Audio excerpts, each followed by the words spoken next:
जय हिंद। आप सभी का फिर से स्वागत है फोर के स्टडीज के एक नए एपिसोड में। जैसे कि हम लोग एक सीरीज स्टार्ट किए हुए हैं जिसमें हम लोग होमवर्क सीरीज यानी कि आपको सुबह में प्रश्न दिया जाता है, मेंस के लिए संभावित प्रश्न दिए जाते हैं। उसके बाद आपको शाम तक में जो है ना इसका मॉडल आंसर के तौर पर एक क्लास लाया जाता है। तो आज का सेशन हम लोग का मॉडल आंसर का रहेगा। जो सुबह में आज का सवाल था डे 1 का, संवैधानिक रूप से न्यायिक स्वतंत्रता की गारंटी लोकतंत्र की एक पूर्व शर्त है, टिप्पणी कीजिए। ये आपके जीएस पेपर सेकंड के पार्ट 1 यानी पॉलिटी जो भारतीय राज्य व्यवस्था से संबंधित सवाल है, इससे संबंधित सवाल बनाए जाने की संभावनाएं हैं। क्योंकि लगातार आप देखोगे प्रीवियस के क्वेश्चन तो संविधानिकता है ना, ये सबसे संबंधित सवाल बनाए जा रहे हैं, प्रस्तावना से संबंधित सवाल बनाए जा रहे हैं। तो आपका इस जो ना आपके 17 बीपीएससी में ये सवाल बनाए जाने की संभावनाएं हैं। नहीं भी बनाएंगे जाएंगे तो इससे आपको ऐसा बहुत पॉइंट्स देखने को मिलेगा जो आप अदर उत्तर प्रश्न के उत्तर में आप लिख सकते हैं। तो आपको कुल मिलाकर बातें अगर यही है कि इससे आपको बहुत कुछ सीखने को मिलेगा। ठीक है, तो चलिए तो स्टार्ट करते हैं। जैसे कि आज का मॉडल आंसर के तौर पर सबसे पहले हम लोग प्रश्न को पढ़ते हैं। संवैधानिक रूप से न्यायिक स्वतंत्रता की गारंटी लोकतंत्र की एक पूर्व शर्त है, टिप्पणी कीजिए। ये शॉर्ट नोट्स के तौर पर आपको पूछा गया था। ठीक है, तो इसमें हम लोग का सबसे पहले संवैधानिक के तौर पर देखेंगे, न्यायिक स्वतंत्रता को देखेंगे, उसके लोकतंत्र की पूर्व शर्त के बारे में समझेंगे। ठीक है, चलिए हम लोग इसको स्टार्ट करते हैं। इसके सबसे पहली बात हम लोग भूमिका को समझते हैं, है ना। भूमिका में मैंने क्या क्या लिखा है इसको समझिए। ये रहा भूमिका। जैसे न्यायपालिका, विधायिका और कार्यपालिका एक लोकतांत्रिक राष्ट्र के स्तंभ हैं। क्या है? ये तीनों की तीनों, न्यायपालिका, विधायिका, कार्यपालिका, ये तीनों की तीनों क्या हैं? लोकतंत्र राष्ट्र के यानी कि स्वतंत्र राष्ट्र के जो है ना, ये एक प्रकार के स्तंभ हैं। लोकतंत्र के क्या है? स्तंभ है। उसके बाद जो आपस में शक्तियां साझा करते हैं, ये तीनों की तीनों क्या हैं? जो ऐसे चीजें हैं, ऐसे स्तंभ हैं जो आपस में इसकी शक्तियां का साझा करते हैं, मतलब एक दूसरे को लेन देन कर सकते हैं, करते हैं।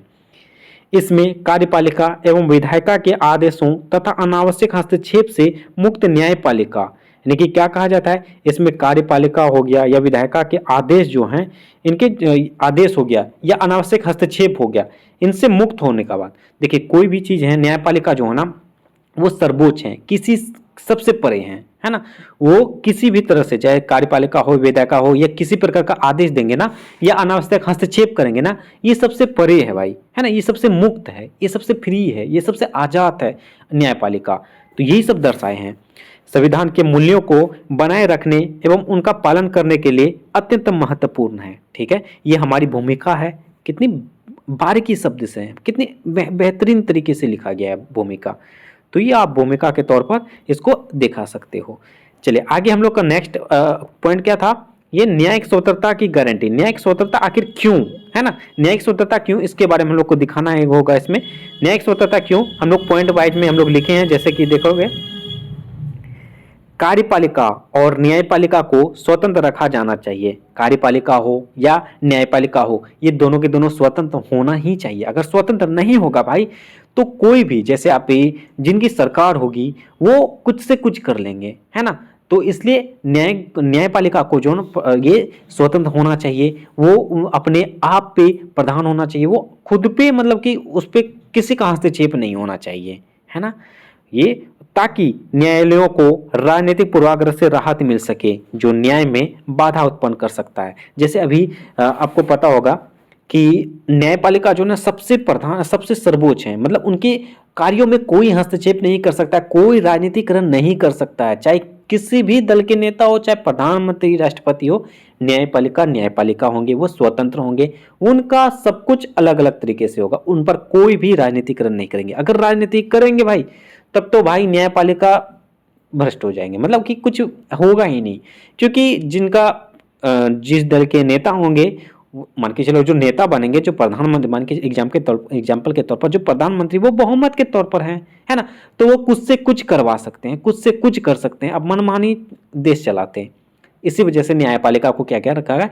स्वतंत्र रखना चाहिए और प्रधान रखना चाहिए। ठीक है, ये हमारी जो ना क्या है, न्याय की स्वतंत्रता क्यों, इनके बारे में हम लोग लिखे हैं। अगर इनको स्वतंत्र नहीं रखेंगे तो इसमें क्या करेंगे, बहुत सारी बाधाएं उत्पन्न होंगी, ऐसे ऐसे नियम कानून आ जाएंगे जो सामने वाले का, मतलब कि सामने वाले को बहुत दिक्कत का सामना करना पड़ेगा, है ना। तो इसी वजह से न्याय को क्या करना चाहिए, स्वतंत्र रखा जाना चाहिए। नेक्स्ट पॉइंट में है न्यायालय का फैसला पूरी तरह से तथ्यों पर आधारित होना चाहिए, न कि विपक्ष फैसले सुनिश्चित करने वाले न्यायाधीश की कथित वास्तविक या पक्षपात पर। देखिए होता क्या है, इसमें भी हम लोग का पॉइंट कितनी कितनी महत्वपूर्ण पॉइंट है ना, कितनी महत्वपूर्ण है, मतलब आप समझ सकते हैं। न्यायालय का जो फैसला जो ना वो पूरी तरह से सबूत पर आधारित होना चाहिए, तथ्यों पर आधारित होना चाहिए यार। नहीं ऐसा नहीं कि जिस दल के नेता हो या विपक्षी दल के नेता हो उससे जो ना अट्रैक्शन होके या भाव साव करके, मतलब इस इधर उधर करके जो है ना उनकी बातों को मान ले, ऐसा नहीं होना चाहिए। न्यायालय को जो है ना उनके तथ्यों को, उनके प्रूव्ड को, उनके जो ना सबूत को देख के उनके बाद उनके फैसला करना चाहिए। जैसे अभी जिनके पर सरकार हैं उनके हर चीज देखें, उनके कारनामाएं देखें, उनकी जो क्या उनसे हानि है, क्या उन्होंने कर रहा है, क्या चीज चलाए रहे हैं, हर चीज का उनके तथ्य मांगे उनसे कि ये योजना क्यों बनाए जा रहे हैं, इस योजना बनाने का आपका क्या पीछे क्या उद्देश्य है, इसमें कितना लागत है, क्या चीजें, हर चीज उन पे देखा जाए, उसके बाद इसकी जो है ना फैसला किया जाए। ये बातें हैं, इसलिए स्वतंत्र होना ही चाहिए न्यायालय को। ओके, तो ये पॉइंट हो गया आपका। नेक्स्ट देखिए, नेक्स्ट पॉइंट में है संवैधानिक रूप से समर्थित न्यायिक स्वतंत्रता क्यों महत्वपूर्ण है। संवैधानिक रूप से समर्थित न्यायिक स्वतंत्रता क्यों महत्वपूर्ण है, इसको हम लोग समझते हैं। न्याय व्यवस्था संविधान के तहत कार्य करती है। न्याय व्यवस्था क्या है, संविधान के तहत, संविधान में जो लिखा रहेगा उसके तहत करेंगे, है ना। आप लोग देखे होंगे धारा धारा, आर्टिकल आर्टिकल, उसी प्रकार से इसमें है ना, संविधान के तहत कार्य करती है। इसे संविधान के संरक्षक के रूप में भी जाना जाता है। संविधान के संरक्षक, संविधान का रक्षा कौन करता है, न्यायपालिका, न्यायालय, है ना। और इसकी व्याख्या पर अंतिम अधिकार के रूप में इसकी शक्ति है। ठीक है, आगे बढ़ते हैं। आगे है नेक्स्ट पॉइंट में, जब तक न्यायपालिका की स्वतंत्रता को संवैधानिक रूप से समर्थन नहीं मिलता उसे विधायिका या कार्यकारी आदेश द्वारा आसानी से कम किया जा सकता है। क्या बोला जा रहा है, जब तक न्यायपालिका की स्वतंत्रता को संवैधानिक रूप से समर्थन नहीं मिलेगा, है ना, जब तक न्यायपालिका की स्वतंत्रता नहीं दी जाएगी तो उस पर जो ना विधायिका हो या कार्यकारी हो गया, उस पर आसानी से काम कोई आसानी से नहीं कुछ भी कम नहीं कर सकते हैं। जैसे कार्यपालिका अपने अनुसार वो कुछ कर सकते हैं, कोई भी आदेश दे सकते हैं, विधायिका अपने आदेश दे सकते हैं। तो न्यायपालिका अगर स्वतंत्र होंगे ना तो ये सब बांधे रहेंगे, है ना, ये सब भी डरेंगे, सब डरेंगे। इस वजह से न्याय को, जो न्यायिक व्यवस्था को जो क्या करना चाहिए, स्वतंत्र बनाए रखा जाना चाहिए। तो यहाँ तक की बातें आपको उम्मीद करता हूँ समझ चुके होंगे। और उसके बाद नेक्स्ट पॉइंट में हम लोग कहते हैं संविधान के तहत प्रावधान।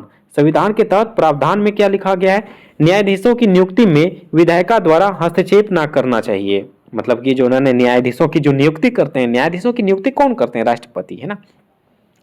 तो उसके न्यायाधीशों की जो नियुक्ति जो करते हैं उन पे जो विधायिका द्वारा उस पर हस्तक्षेप नहीं करना चाहिए। अगर विधायिका हस्तक्षेप कर लेंगे तो अपने जान पहचान, अपने दल के जो करीबी होंगे ना उन्हीं को बनाएंगे।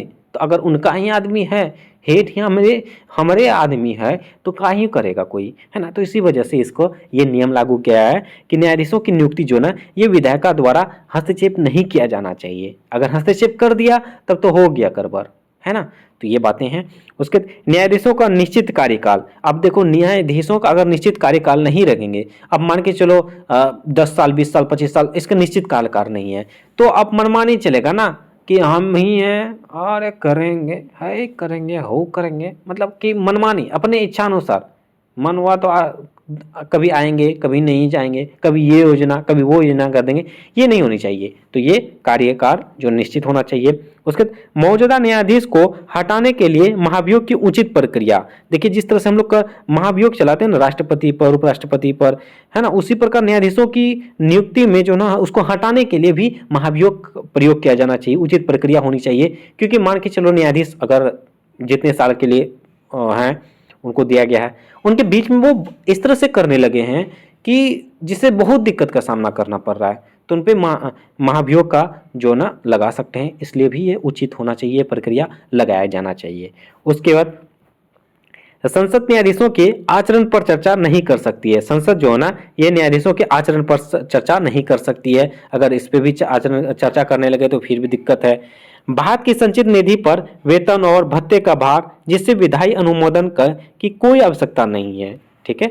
और उसके बाद नेक्स्ट पॉइंट में है आपका संविधान के विभिन्न प्रावधानों के माध्यम से भारत एक अप्रतिबंधित लेकिन अनुशासित न्यायपालिका को बरकरार रखता है, जिस पर पूरा देश सम्मान के साथ भरोसा करता है। ये जो है ना न्यायपालिका को जो है ना देश जो है ना पूरा देश उस पर सम्मान के तौर पर भरोसा करता है। देखिए सम्मान के साथ साथ भरोसा भी करता है। जैसे अभी बीपीएससी का जो ना जैसे आप देख रहे होंगे री एग्जाम का क्या है, अंतिम सम्मान और भरोसा किस पर है ना, चाहे हाई कोर्ट हो या सुप्रीम कोर्ट हो, है ना, न्यायाधीशों का ही, न्यायपालिका पे ही जो अंतिम भरोसा है। आस लगाए बैठे हैं कि एग्जाम होगा, री एग्जाम होगा, है ना, तो उसी प्रकार से इनमें भी होनी चाहिए। अगर ये तमाम चीज़ें हों तो हम लोग उस पर सम्मान करेंगे, उसके बाद इसके जो ना इस पर एक भरोसा भी होगा कि हमें न्याय मिलेंगे। ओके, तो इस तरह से जो ना आज का मॉडल आंसर हुआ है ना, तो हम लोग देखिए 10 से 11 मिनट में हम लोग इसका मॉडल आंसर कंप्लीट किए। आपको देखिए कुछ एक्स्ट्रा पॉइंट हैं, जैसे आपको शॉर्ट नोट्स में था, लेकिन हम लोग कुछ एक्स्ट्रा पॉइंट था, कुछ इसको आप ऐड करेंगे। जैसे इतनी सारे पॉइंट्स हैं, इनमें से सारे के सारे पॉइंट्स आपको याद नहीं रहने वाले एग्जाम हॉल में, तो इसलिए मैं एक्स्ट्रा करके दे दूँगा। ठीक है, तो चलो आज का सेशन में ये रहा आपका संविधान के बारे में। ये काफ़ी इंपॉर्टेंट क्वेश्चन था भाई, काफ़ी इंपॉर्टेंट क्वेश्चन है ना, तो इससे संबंधित सवाल बनाए जाने की संभावनाएं हैं। ठीक है, तो इसको आप देख लीजिएगा। ओके, तो चलिए थैंक यू। जो भी टेलीग्राम चैनल पे ज्वाइन नहीं है ज्वाइन हो जाइएगा, और जो भी इस चैनल में पहली बार आए हैं और चैनल को सब्सक्राइब नहीं किए तो प्लीज़ चैनल को सब्सक्राइब कर लीजिएगा। नेक्स्ट क्वेश्चन आपको मिल जाएगा कल, है ना, तो उसको जरूर लिखिएगा और टेलीग्राम चैनल में इसका आंसर अपलोड कर दीजिएगा। चलिए अब हम लोग मिलेंगे नेक्स्ट सेशन में, तब तक के लिए थैंक यू। और क्लास का रिव्यू जरूर दीजिएगा कमेंट बॉक्स में। सेशन अच्छा लगे तो लाइक जरूर कीजिएगा। ठीक है, चलिए हम लोग मिलेंगे नेक्स्ट सेशन में, तब तक के लिए थैंक यू। जय हिंद।